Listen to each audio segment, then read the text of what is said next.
महादेव। हम singer CIBIL बेदर्दी, आप लोग के दोस्त, आप लोग के भाई। ये गाना और वो लोग के बीच में लेके जाता नहीं, सुनम जा कैसन बनिए। अच्छा हो कि तो ज़्यादा से ज़्यादा कमेंट करम जा और शेयर करम जा। जुदाई न सहाई कहत मर जाई कि तोहरा प्यार में के नींद आवे न रतिया में, दर्द होला हमरा छतिया में। नींद आवे न रतिया में, दर्द होला हमरा छतिया में। जुदाई न सहाई कहत मर जाई कि तोहरा प्यार में।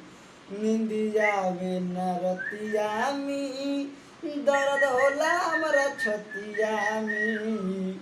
नींद आवे न अखिया